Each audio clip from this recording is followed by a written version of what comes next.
Hello, I'm doctor Nagaraju, consultant dermatologist, శ్వేతాస్మిన్ hair clinic, Kukatpally. ఈరోజు మనం హెయిర్ ఫాల్ అనేది జనరల్గా ఎందుకు అవుద్ది అండ్ ఆల్సో హెయిర్ ఫాల్ కావడానికి రీజన్స్ ఏంటి, అందులో మనకి బట్టతల అనేది ఉందా లేదా, అండ్ దీంతో పాటుగా ఈ మధ్య చాలామంది డైరెక్ట్గా ఫార్మసీలోకి వెళ్ళేసి మినాక్సిల్ లాంటి అండ్ ఆల్సో రిడెన్సిల్ లాంటి సీరమ్స్ డైరెక్ట్గా వాడేస్తున్నారు. సో దానివల్ల ఉపయోగాలు ఏంటి అండ్ నష్టాలు ఏంటి అనే విషయాన్ని ఇవాళ మనం తెలుసుకుందాం. సో జనరల్గా హెయిర్ ఫాల్ అనేది మనకి సీజనల్ హెయిర్ ఫాల్ అయినా ఉండొచ్చు, లేదంటే పెథలాజికల్గా నిజంగా bulk, thickness and also length తగ్గించేటువంటి హెయిర్ ఫాల్ అనేది కూడా ఉండొచ్చు.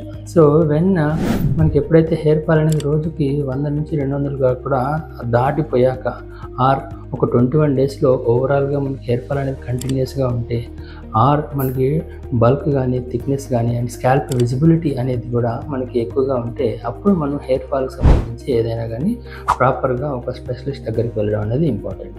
సో దీనిలో మనకి రీజన్స్లో చూస్తే మనకి వెయిట్ లాస్ కానీ, ఆర్ చిన్నగా మనకి ఏమైనా సర్జరీస్ లాస్ట్ 6 monthsలో కానీ, ఆర్ మనకి ఇంకేదైనా డైటరీ డెఫిషియన్సీస్ కానీ, or stress or sleep disturbance ఉండడం వల్ల కానీ, ఆర్ మనకి ఇంకా మనకి లాస్ట్ 6 months to 1 yearలో any minor stressful activities like fever, accident, surgeries, hospital visits ఇట్లాంటి వల్ల కానీ, లేదంటే డైటరీ ప్యాటర్న్ చేంజ్ చేసినా కానీ, అండ్ ఆల్సో ప్యూర్ వెజిటేరియన్ డైట్కి షిఫ్ట్ అయినా కానీ, ఇట్లాంటి కండిషన్స్లో కూడా మనకి హెయిర్ అనేది ఎక్కువగా లాస్ అనేది జనరల్గా ఉంటుంది. సో అయితే ఇది టెంపరీగా ఉండొచ్చు ఆర్ పర్మనెంట్గానే ఉండొచ్చు. So depending on genetic probability, మనకి సపోజ్ ఒకవేళ మన ఫ్యామిలీ హిస్టరీలో ఎవరికైనా బట్టతల అనేది ఉంటే, అందులో జీన్స్ మనకి పాస్ అయినప్పుడు మనకేంటంటే బట్టతలలో ఉన్న వాళ్ళకి ఒకసారి హెయిర్ ఫాల్ అయినప్పుడు నెక్స్ట్ జనరేషన్ హెయిర్స్ కొంచెం పల్చగా అండ్ ఆల్సో కలర్ తక్కువగా అండ్ థిక్నెస్ తక్కువగా వస్తాయి. సో ఆబ్వియస్లీగా మనకి హెయిర్ ఫాల్ నుంచి రికవర్ అయినా కానీ అంత ప్రాపర్గా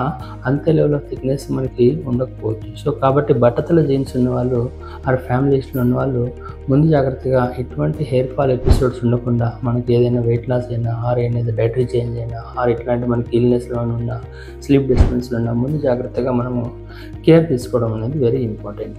దీంతో పాటుగా మనకి ఓవర్ ద కౌంటర్లో మనకి చక్కగా డైరెక్ట్గా మినాక్సిల్ అనేది డైరెక్ట్గా దొరుకుతుంది. సో ఎర్లీ స్టేజెస్లో మినాక్సిల్ అనేది జనరల్గా ఇవ్వకపోవడమే ఉత్తమం. ఎందుకంటే మినాక్సిల్ అనేది మనకి ఎంత ఎక్కువగా వాడితే అంత ఎక్కువగా మనకి జుట్టు వస్తుంది, దాంతో పాటుగా స్టాప్ చేస్తే అంతకంటే ఎక్కువగా కూడా మనకి ఇనిషియల్ ఫేజ్లో హెయిర్ ఫాల్ అనేది ఉండే ఛాన్స్ ఉంటుంది. సో కాబట్టి not every one is actually suitable for మినాక్సిల్.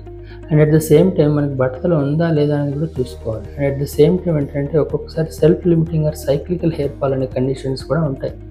అంటే అవి జనరల్గానే మనకి based on the seasonal influences and at the same time మనకి ఓవరాల్గా మన స్కాల్ప్ పైన 90,000 నుంచి 1 lakh వరకు హెయిర్స్ అనేటువంటివి ఉంటాయి. సో ఈ హెయిర్స్ అనేటువంటివి గ్రాడ్యువల్గా మనకి ఒక 1 to 2% అనేది రోజు రీసైకిల్ వచ్చి ఉంటుంది. ఆ లెక్కన చూసుకుంటే అప్ టు 100 to 200 హెయిర్స్ వరకు మనకి రోజు రావడం అనేది నార్మల్. సో ఒక్కొక్కసారి మనకి depending on the frizzy weathers or water usage దాన్ని బట్టి మనకి కొంతవరకు సైక్లికల్ హెయిర్ ఫాల్ అనేది ఎక్కువగా కనిపించవచ్చు.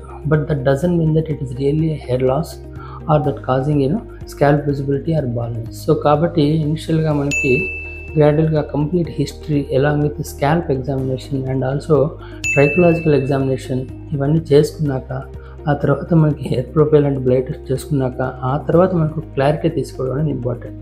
సో డైరెక్ట్గా మినాక్సిల్ లాంటి వాడడం వల్ల మనకి ఇంకా ఎక్కువగా నష్టమే జరుగుతుంది తప్ప లాభం అయితే ఏమీ ఉండదు, పర్టికులర్లీ ఇనిషియల్ స్టేజెస్ ఆఫ్ బట్టతలలో.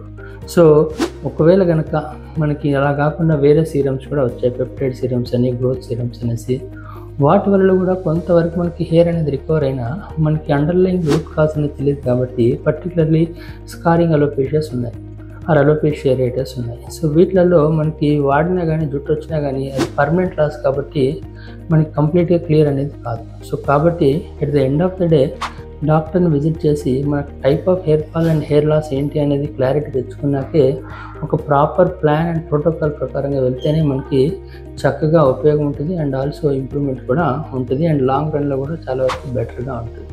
సో చూశారు కదా, మీకేమైనా హెయిర్ ఫాల్ అవుతుందా, దానిలో మన కండిషన్స్ ఏమైనా ఉన్నాయా, అందులో మీకు ఏమైనా డౌట్స్ ఉంటే let me know, I will clarify you. Your doctor Nagaraju.